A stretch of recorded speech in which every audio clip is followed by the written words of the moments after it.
With Marc Ferguson, a financial advisor at Edward Jones. Marc today is going to talk about the economy. So now, Marc, is the economy recovering, and how is the stock market doing? Well, those are great questions. You know, we've just experienced 4 years of a rising market, and you know we're up probably 130%. And so a lot of investors are wondering, are we at the top? You know, what's next? And the one thing we know from history, 215 years of history of the stock market, is that stock markets go up and down, and declines are normal. In fact, in the last 113 years, if you run the statistics, we normally get 5% drops a year, a 10% drop a year, and a 20% drop every 3.5 years. So one thing that we know for sure is that the markets go up and down, and there's these periods of profit taking and market declines are normal. But you know, with all that said, let me just talk about a couple things maybe. First of all, I can talk about jobs. You know, the first thing I guess to go down in a recession is jobs, and the last thing to come back is jobs. The other perspective I guess I can give is there's about 50 million jobs that come into this country and go out of this country every year. And so, you know, we get concerned about the difference, but there's a lot of jobs that come and go. So I guess if you look at what happened in 2012, we created about 2 million jobs, about 6.5 million jobs in the last 3 years or so, 3 or 4 years. But there was probably 52 million jobs that came into the country and 50 that went out. We netted 2 million jobs in 2012. So, you know, jobs are really important, but it's important to have perspective on it. So in May, job growth was solid, 175,000 jobs, above expectations of 163,000, but it's still sluggish. I mean, we're averaging about 172,000 a month. And so Bernanke really wants the job market to pick up a little bit quicker. Now, for, say, at a time that this country was in its peak for jobs, what would have been the average job creation for a month? Okay, great question. Maybe not so much job creation when we're in a peak, but how about just, let's look at unemployment numbers.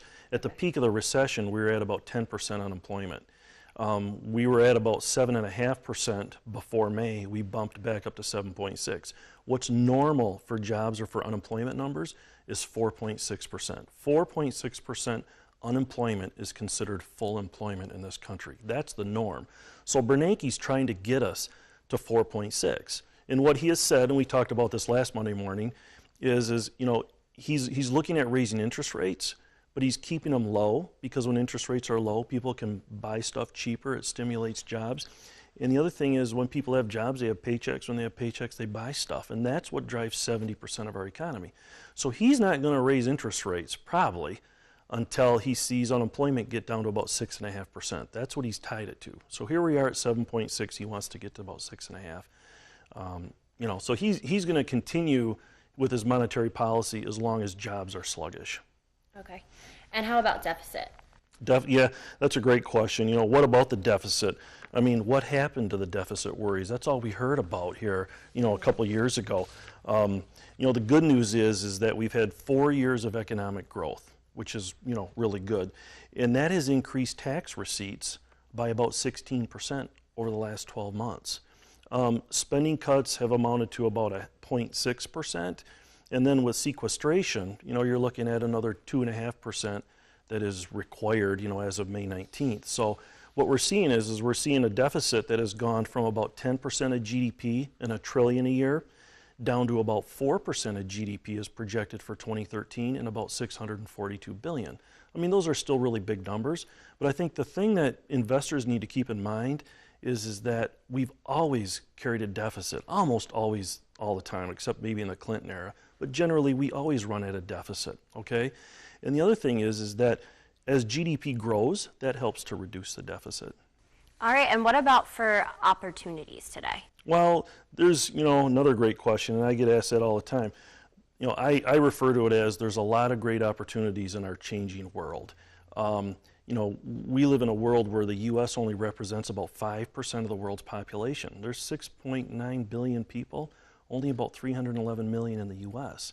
So we really aren't the big market out there. I mean, we're not really the big buyers. We're not really where the opportunity is. The opportunities for most companies are outside the United States. So there's probably 2 areas that I talk about all the time in my office. One is the aging population, and the other thing is the growing middle class. I mean, when you look around the world at the aging population out there, you're talking about a person that's turning 65 every 8 seconds in the U.S., and that's even larger and more broad when you get to China and Asia. The second area, I guess, to talk about would be the growing middle class. There's 196,000 people around the world moving into the middle class. Those middle class people have paychecks, they have income, and they want to buy our stuff. In China and India alone, there's 450 million people, or 1.5 Americas, just moving into the middle class. You know, China, they're going to have 90% will have access to health care. They were the #1 buyer of cars in 2010. There's 7 Chinese people for every 1 American. So, you know, when you start looking at the trends out there, they're really compelling. All right, so all in all, you would say that there is progress. There is progress. There's growth. Absolutely. There's progress, there's growth. It's steady, it's slow, but at least it's happening. We're moving in the right direction. All right, well, thank you so much for being here, Mark, and thank you for bringing some positive light to the economy.